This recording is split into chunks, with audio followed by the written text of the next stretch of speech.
And now we bring you a thrilling crime detection story taken from the pages of the leading detective publication, True Detective Mysteries magazine.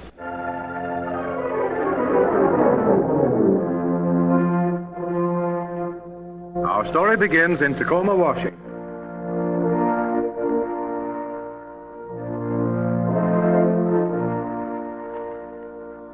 I do.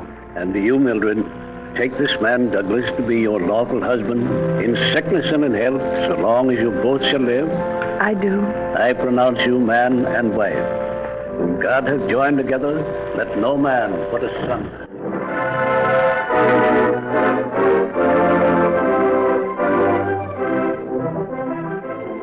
Oh, you look lovely, Mildred. Congratulations, Doug, old man. Hey, you got a grand girl, Doug. Treat her right, Doug.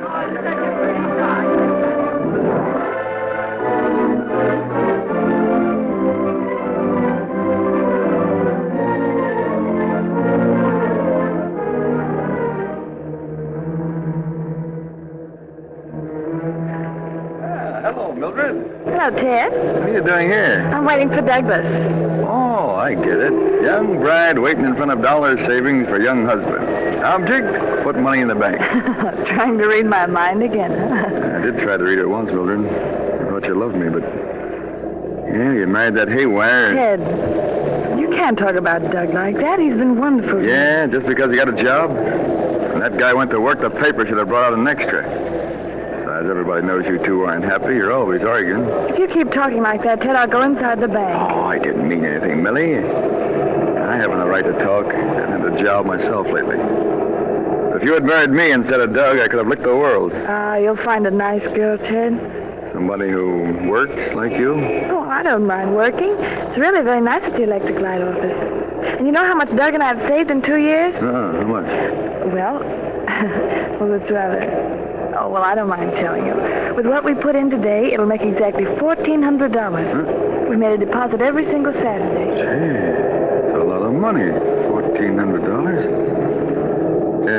You put it in just before noon every Saturday? Mm-hmm, every Saturday. Well, I think I'll have to cultivate you even more now, Millie. No, Ted, I don't want Doug ever to have even the slightest reason to misunderstand about you. What's there to misunderstand about you and Ted? Oh, Doug, I didn't see you there. So I noticed. Well, Doug glad to see me. I guess I'll run along. Just a minute. Come back here, Ted. Sure. Yeah, what do you want, Doug? Do you still carry a gun? I still carry a tattoo, Mark II. Whatever. You're going to need 2 or 3 guns if you don't stay away from Mildred. Doug, don't talk to Ted like that. Now, that's right. Go and side with Ted. I'm just your husband. Oh, Doug, I never thought of siding with Ted. Well, what were you two talking about when I came up? I don't want Doug ever to have even the slightest reason to misunderstand about you. You're the one, Doug. It's misunderstanding. I just met Ted by accident. We were talking about our bank account, how much you and I have saved. I was so proud of you, and I was telling him, Doug. I'll keep your mouth shut after this. You think about my business spread all over town? Well, I'll be going. So long, Mildred. I'll be seeing you again. Oh, you will you? Please, Douglas. Now, please don't make any more of a scene. Let's go in the bank and make our deposit. It's almost noon. It's almost time I gave you a good beating. Doug, you promised never to speak to me like that again. Did you forget? You must be out of your mind. Dear, don't you feel well? I feel well enough to know what's going on. Doug, don't be so ridiculous. Why, you're too suspicious.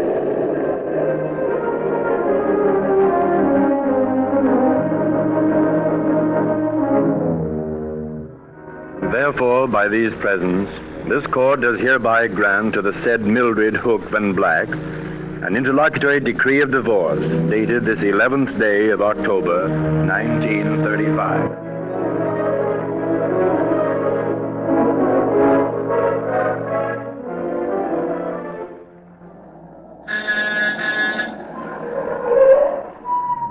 Oh, Mildred. Millie. Just a minute. Please. Please, Douglas. You know I can't talk with you anymore. We're divorced. I just couldn't help it, Millie. I was driving along here and saw you. Gee, you look prettier than ever today. Doug, I promised Dad and Mother I wouldn't have anything more to do with you. Oh, Mildred, there couldn't be any harm in going for a ride this wonderful spring day. Come on. I have to be at the bank before noon. I'll just take you for a little ride through the park. The lilacs are coming out. Hop in. Oh, come on. Ah, that's it. Gee, it's nice to have you sitting by me again. I've missed you. Oh, I shouldn't go with you, but I do love lilacs.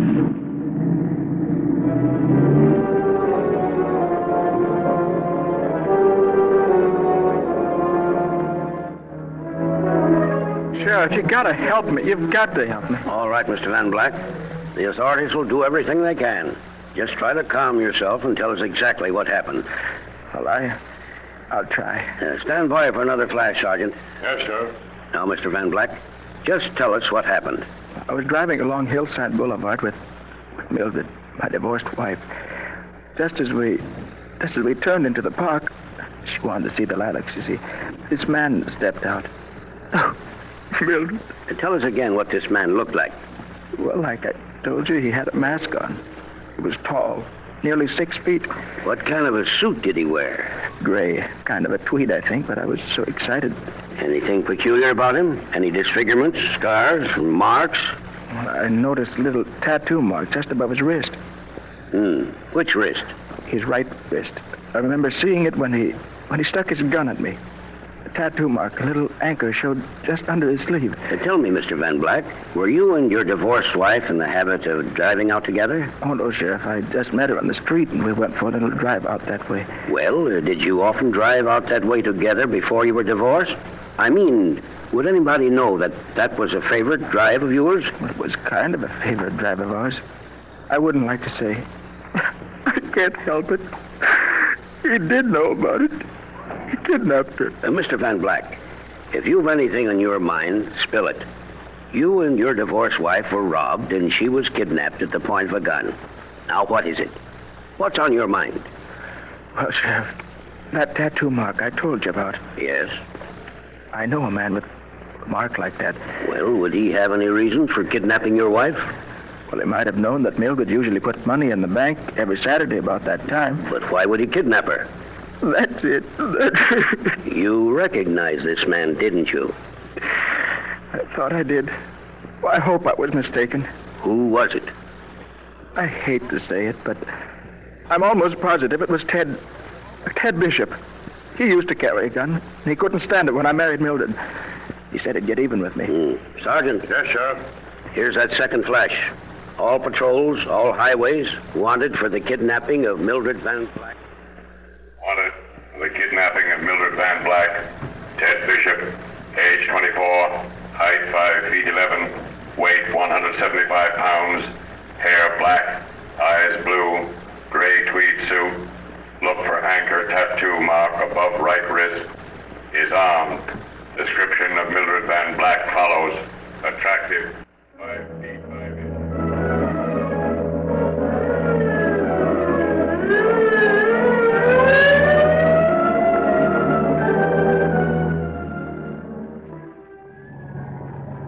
Well, where now, Sheriff? Let's turn up here at Orchard Corners, then go along Route 127. On our way, Sheriff. Hey, how do you figure this Van Black case, Sheriff?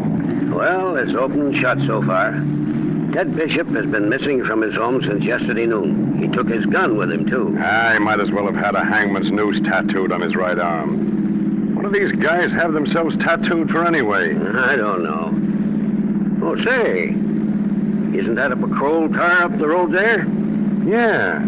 Looks like Fontaine Cooper's. I wonder what he's doing up here. Maybe following a kidnap clue. There's nobody in his car. Oh, he's probably out scouting around. Cooper! Oh, Fontaine! But look. What's that there alongside the road? Where? There, alongside the ditch. Come on! Sergeant, quick! It's Cooper! Why, he's been shot. He's been murdered. Look at that. Cooper. Gee, shot right through the heart. Never had a chance. His gun is still in his holster.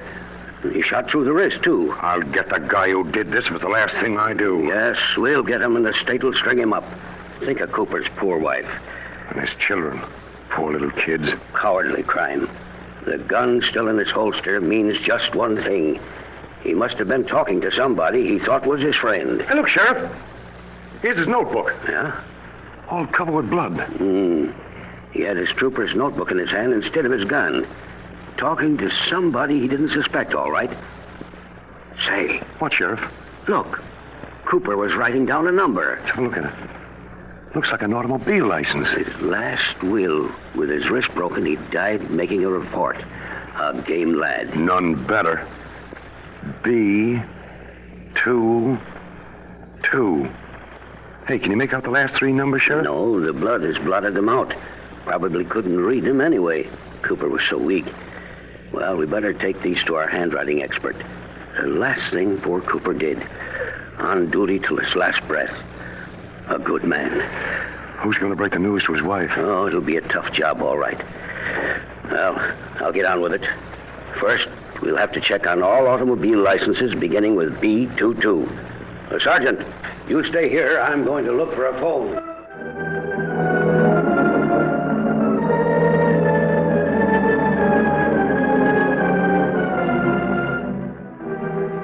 All patrol cars, all highway patrols, stop and search any car carrying license on this state with serial numbers beginning B22. Driver and occupants of one car in this series wanted for the murder of Trooper Fontaine Cooper. Remember the serial number B22. What do you make of those numbers, Mr. Flowers? Well, Sheriff Prater, it's difficult to say. Trooper Cooper wrote this automobile license down in his notebook in an agony of death. Yes, he was a policeman to the last. That's why we've got to follow up this clue he gave us. Half-scrawl numbers written in his last seconds. Yes. Now, as you can see, Sheriff, the letter B is quite distinct. The first digits are fairly so. 2. Now, that third digit, I should say, is a 9, though it might be a 7. Trails off so one can scarcely say with certainty. However, I've been studying all the notations in Cooper's notebook. Mr. Flowers, I asked the boys to give you any specimens of Cooper's handwriting they had. Yes, they were most helpful. Now, you see these? What are they? They're the enlargements of the last 2 digits of the automobile license Trooper Cooper wrote down. Now, if you'll note these rounded characteristics here. Yes. Well, I'd say that those last numbers are either 2s or 3s. If it's 22923, that's Ted Bishop's car. Well, I'll make some more checks on it and tell you as soon as I can. We've been checking cars all day in that whole 22 series. Here's the record so far. 22937, searched over at Clarksville. 22968, searched over in Ada County. And here's the whole list. Any more combinations of 2s or 3s there at the end? No, not so far. There's 2 or 3 suspects were brought in on those cars, but no hotter suspect than Ted Bishop. I can double-check, though. Why, what do you mean, Sheriff? I'm getting the names of the owners of all the cars in this state in the B22 series. If we miss any of them on the highway, we'll check them up in their homes. And that goes double for any combination of 2 or 3s.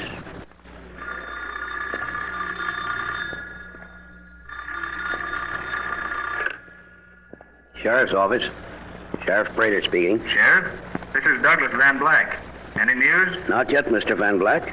We have state troopers and special deputies scouring this whole part of the country. I hope you have some news soon. This suspense is awful.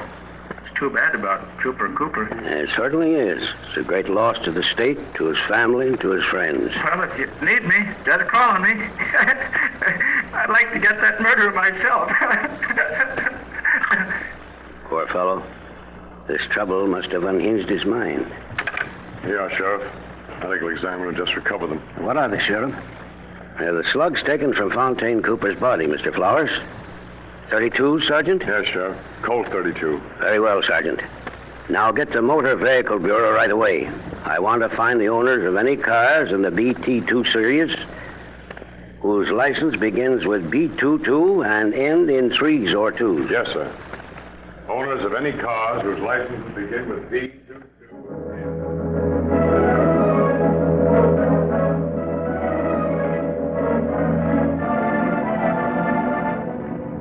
I don't see why you have any cause to stop cars of peaceful, law-abiding citizens at this time of night. That's just what I told him, Martha. Well, I'm sorry to bother you folks, but orders are orders. Well, just the same, you ain't heard the last of this. It's getting to be so a body can't stir out at night without having some state trooper bob up and want to go over their car with a fine-tooth comb. Well, our orders are to stop all cars with license numbers beginning with B22. Look over the occupants and search them for weapons.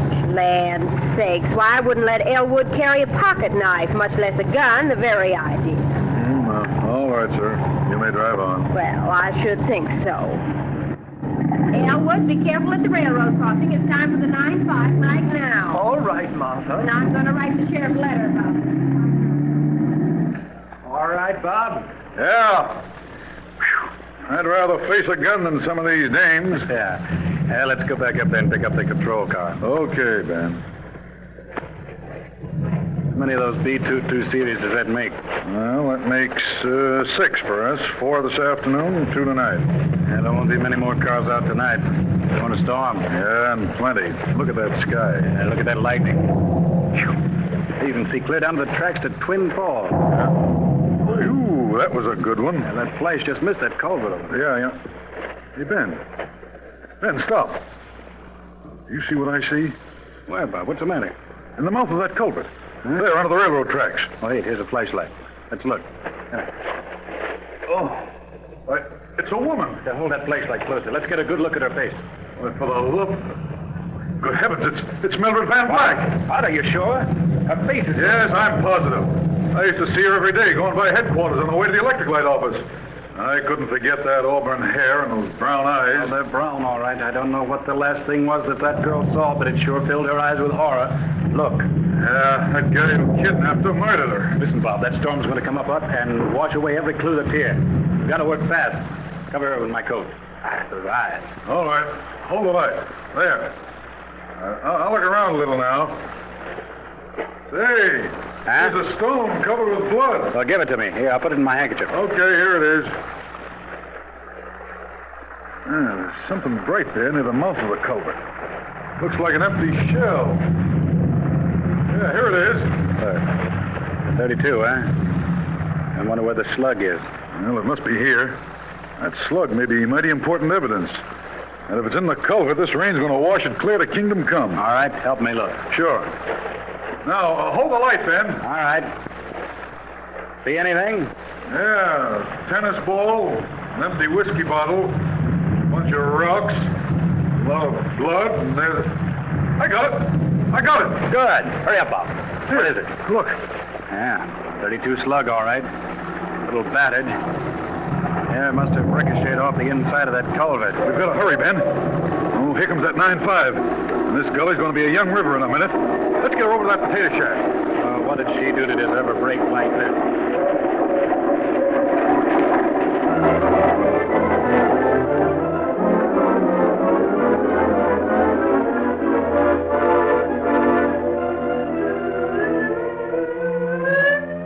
How about it, Sheriff? Yeah, give us a state. Yeah, we need a flash. 2 murders in 3 days. Yeah, what can you give us for the paper, Sheriff? All right, boys, all right. Now, here's a statement for you. Shoot. Yeah, go ahead. Let's have it. We've just captured Ted Bishop. What? That's not news.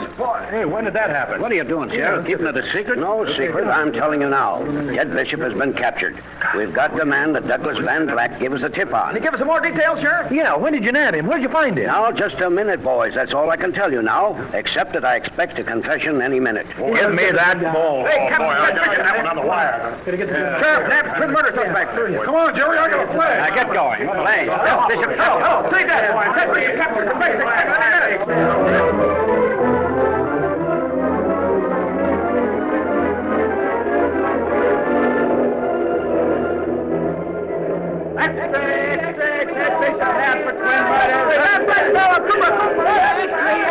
Sheriff expects confession. He's here, Sheriff. Well, show him in, Sergeant. Yes, sir. This way. Oh, come in, Van Black. I was expecting you. You got him, Sheriff. Oh, I'm glad you got him. I just saw it in the paper. Yes, I expect a confession any minute. Ted Bishop is the murderer, all right. He killed that troop and he killed my poor wife. I hope I see him hanging. I hope I see him on his feet for the last time. You can see him right now, Van Black. You mean it? Yes, I have him inside waiting for you. Sergeant, bring Bishop in. Yes, sir.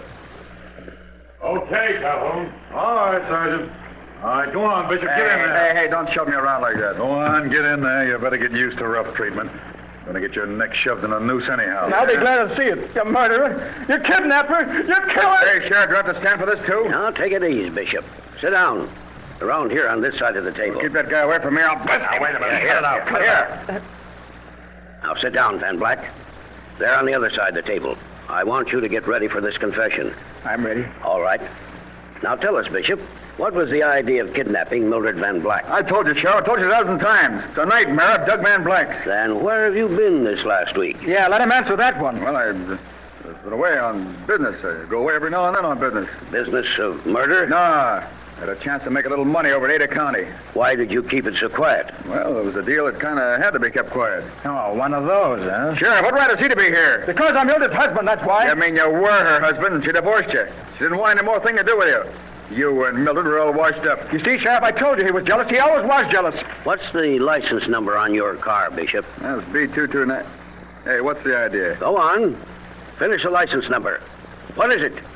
B22923. The number that state trooper wrote down. I'm going to take a shot at you. Take him away! Take him away! Stop giving me those cups are hanging on my neck. Cut it out, Bishop. Cut it out. Now, sit down there. You see, Sheriff, he can't stand it. Just like I said, he kidnapped Mildred. I'll swear it was that right hand of his that held a gun on us. Look at that tattooed mark there. Look at it. I see it. Okay, Sergeant. Snap the bracelets on him. With pleasure. Hey, wait a minute. Handcuffs on me? Sure. You got the wrong man. No, we haven't. We've got the right man. Van Black, you're under arrest for the murder of your wife and for the murder of State Trooper Fontaine Cooper. I didn't kill him. Ted Bishop here did. I only came here because you said you were expecting a confession. Yes, your confession. Well, why'd you arrest Bishop? That's part of my business, Van Black. I'll answer for that. You've got to answer for the murder of your former wife and for the cowardly killing of the finest state trooper we ever had. Well, you're crazy. What did I kill him for? Besides, you got no evidence. Oh, no? Now, you kidnapped your former wife, Van Black. Then you came in here and planted the idea that Ted Bishop had done it. You took her away and hid her, back up in the country. Oh, I repossessed her, did I? Yes. The poor girl divorced you, but you couldn't get her off your mind, so you kidnapped her. And you put us on the trail of Ted Bishop. You're crazy. You and that girl in your car when you were driving up Route 127 and Fontaine Cooper stopped you. Take these handcuffs off and let me go. When that state trooper stopped you, you knew you were in a jam. You killed him with your Colt 32. I never had a gun. Oh, yes, you did. There it is. That's not mine. Then how did your fingerprints get on it? Van Black, we found your gun in the woods this morning near your abandoned car. That was Ted Bishop's car. It had his license plates on it. You stole those license plates. You knew Bishop was over in Ada County. Then why did you arrest him? Tell me, why'd you arrest him? To bring you in, Van Black. You've been hiding, killer. Bishop never was under arrest. We gave that statement to the papers as a decoy. Now, what else do you want to know? I won't talk. I want a lawyer. You were laughing up your sleeve, weren't you, Van Black, about the number Fontaine Cooper scrawled down in his notebook when he was dying? Ted Bishop killed my wife. Ted Bishop killed her. He always was jealous. You were jealous. That's why you killed your former wife. I didn't. Oh, yes, you did. We can prove it. That slug we found in the culvert matches the slug we found in Fontaine Cooper's body. And they both match your gun. No. Yes. Last Tuesday night, you took your ex-wife to that culvert. Knocked her unconscious and shot her. No. You killed her because you didn't want anyone else to have her. That's good. You ought to put that in the funny paper, Sheriff. I wouldn't harm a fly. I wouldn't harm a fly.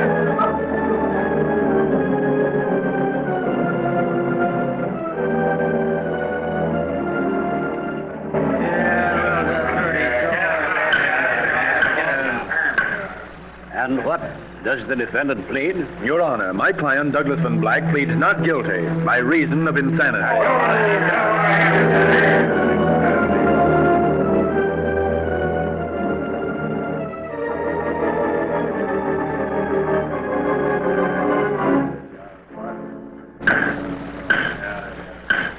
Now, therefore, Douglas Van Black, the jury having found you of sane mind and guilty of murder in the first degree, I hereby sentence you to be executed in the manner prescribed by the laws of this state. Said execution to take place during the week of April 3rd. You are to hang by the neck until you are dead. And may God have mercy on your soul.